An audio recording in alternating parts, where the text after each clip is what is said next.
Hola, mi nombre es Ana Patricia Álvarez Anacona y hoy les hablaré sobre el desarrollo del contenido de la sesión 7, estados de flujos de efectivo de las NIC para pymes.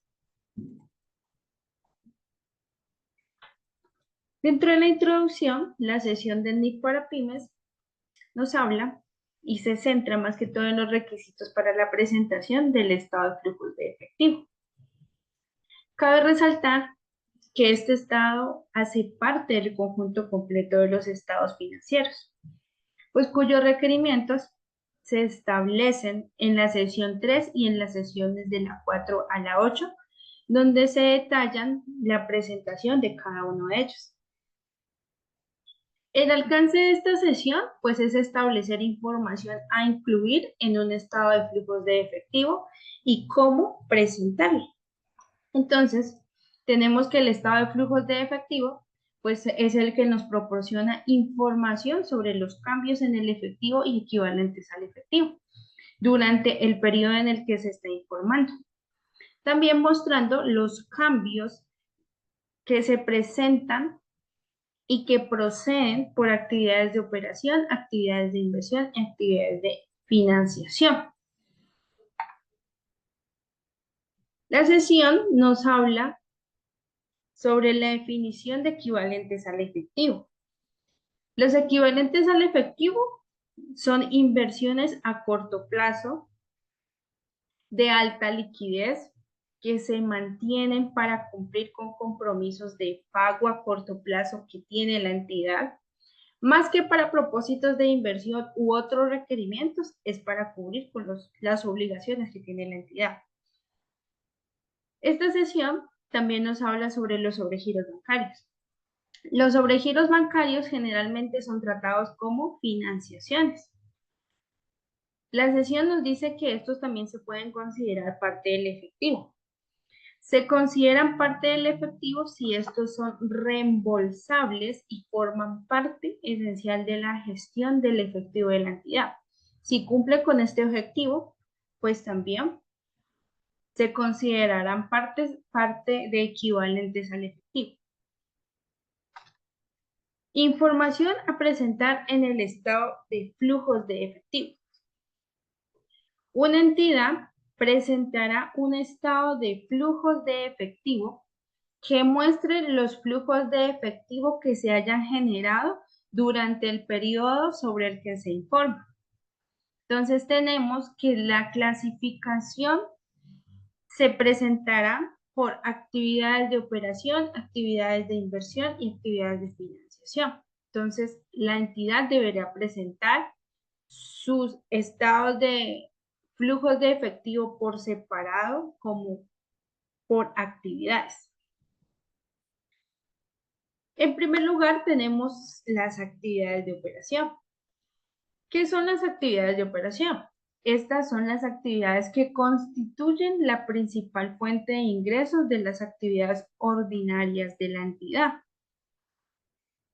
Algunos ejemplos de flujos de efectivo por operaciones son los siguientes: cobros procedentes de ventas de bienes y prestación de servicios, cobros procedentes de regalías, cuotas, comisiones y otros ingresos de actividades ordinarias, pagos a proveedores de bienes y servicios, pagos a los empleados por cuenta de ellos, pagos o devoluciones del impuesto a las ganancias, a menos que puedan clasificarse especialmente dentro de las actividades de inversión o financiación. En este caso, los pagos o devoluciones de impuestos a las ganancias se clasifican de acuerdo de dónde proceden. Si las devoluciones del impuesto a las ganancias proceden de actividades de operación, la entidad debe clasificarlos en esas actividades de operación. Si ellas proceden de actividades de inversión o financiación, entonces ya la entidad las clasificará dentro de estas actividades. Las actividades de inversión. Estas actividades son más que todo la adquisición y la disposición de activos a largo plazo. Entonces tenemos que los pagos por adquisición de propiedad, planta y equipo, activos intangibles y otros activos a largo plazo, cobros por ventas de propiedad, planta y equipo, pagos por adquisición de instrumentos de patrimonio o deudas emitidos por entidades y participaciones en negocios, anticipos de efectivos y préstamos a terceros, cobros procedentes del reembolso de anticipos y préstamos a terceros, pagos procedentes de contratos futuros a términos de opción y permuta financiera. Entonces, si estas actividades se presentan dentro de una entidad, para clasificarlas en el flujo de efectivos, pues debe clasificarlas como actividades de inversión.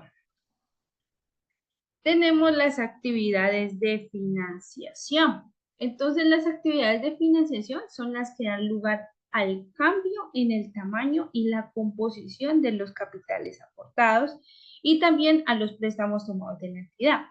Si se presentan algunos casos como cobros procedentes de la emisión de acciones u otros instrumentos de capital, pagos a propietarios por adquirir o rescatar las acciones de la entidad, cobros procedentes de la emisión de las obligaciones, préstamos, pagarés, bonos, hipotecas y otros préstamos a corto o largo plazo, reembolso de los importes de préstamos, pagos realizados a un arrendatario para reducir la deuda pendiente relacionada con el arrendatario financiero, pues la empresa debe clasificarlos como actividades de financiación. Tenemos la información sobre los flujos de efectivo procedentes de actividades de operación. Entonces, una entidad debe presentar los flujos de efectivo procedentes de actividades de operación utilizando dos métodos. Tenemos el método directo y el método indirecto.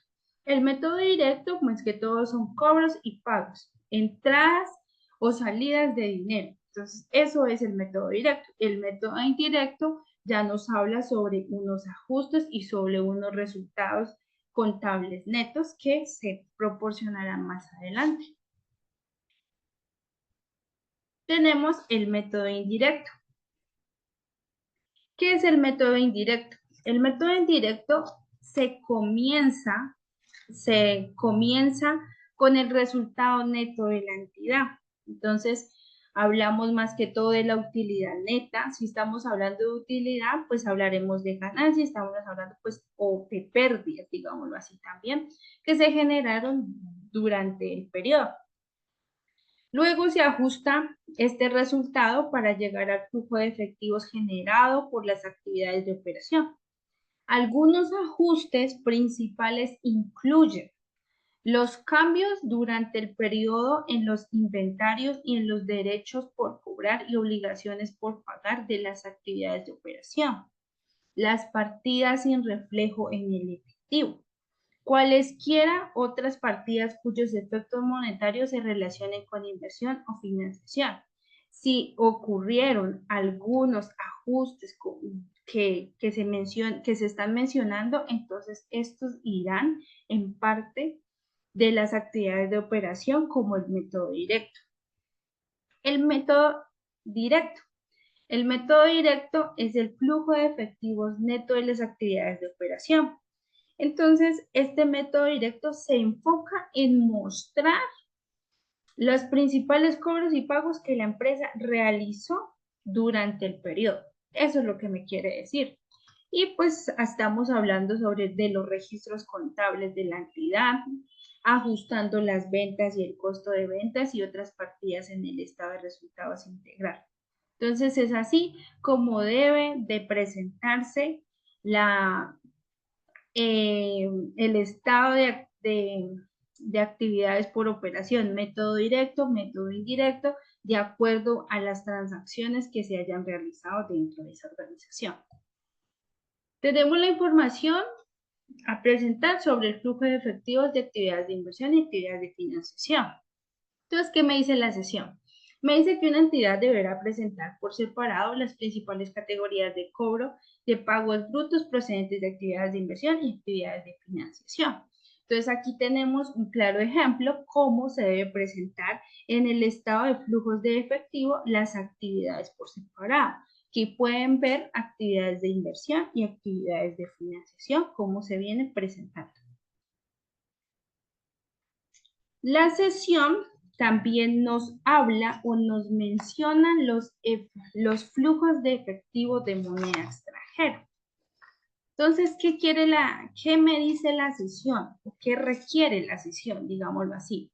Requiere que la entidad registre sus transacciones que se hayan generado en el extranjero en la moneda funcional. O sea, que se registren en la moneda funcional donde la entidad opera. Si la entidad es de Colombia y hace transacciones en el extranjero, pues debe causar sus transacciones y debe reflejarlas en el estado de flujos de efectivo en la moneda funcional, en este caso peso colombiano. Asimismo, también si tiene subsidiarias en el extranjero, debe convertir esas transacciones en moneda funcional. También me habla que las ganancias o pérdidas realizadas por los cambios de las tasas de cambio no son flujos de efectivo. Si llegasen a hacer la tasa de cambio en la moneda funcional de Colombia y llegasen a ver como ganancias a la hora de hacer el cambio entre la moneda funcional y la moneda extranjera, estas ganancias no se van a considerar como flujos de efectivo. Eso es lo que me dice la sesión y que la entidad debe hacer. Los intereses y dividendos. Tenemos que estos se deben de clasificar de forma coherente y separado por cada periodo. Los intereses pagados y los dividendos recibidos pueden clasificarse por actividades operativas, por actividades de financiación o actividades de inversión. Esto depende de dónde procedan. Si proceden de actividades operativas, se clasifican como actividades operativas. Un ejemplo claro es si los dividendos se pagan con efectivo de actividades operativas, pues obviamente la entidad los debe clasificar como actividades operativas. Si no, pues si proceden de actividades de financiación e inversión, pues ya los clasificará en cada una de ellas. Impuesto a las ganancias. Los impuestos a las ganancias normalmente lo que me dice la sesión es que se deben clasificar como operativos, salvo que se identifiquen como actividades de inversión o de financiación. Aquí ocurre lo mismo. De dónde proceden estos impuestos se deben clasificar. De dónde se proceden se clasifica inversión o financiación o de operación. Esto ya está al juicio profesional del contador y pues digámoslo así, parte de la entidad. También me dice que si los flujos de impuestos corresponden a más de una actividad, la entidad debe revelar el total de los impuestos pagados. Entonces debe revelar el total en el estado de flujos de efectivo. Tenemos las transacciones no monetarias. Entonces, hay transacciones de inversión y financiación sin uso de efectivo.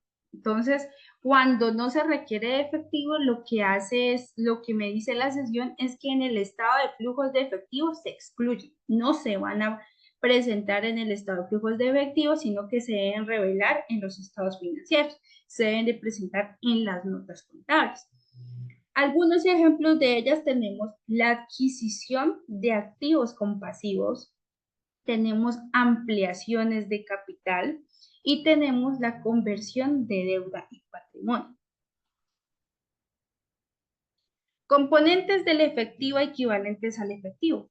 Aquí, ¿qué me dice la sesión?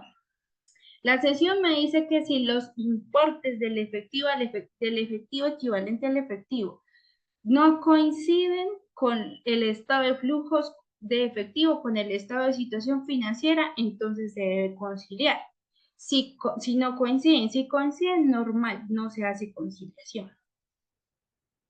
Otra información a revelar. Me habla, la sesión también me dice que cuando hay otros flujos de efectivo que no se presentaron en actividades de inversión, actividades de operación y en moneda extranjera, en los tipos de efectivos que ya hablamos, estos se deben presentar en las notas a los estados financieros. Lo que debe hacer la entidad es dejar una nota de los efectivos equivalentes al efectivos no disponibles para el uso, para que la entidad, los gerentes lo tengan en cuenta.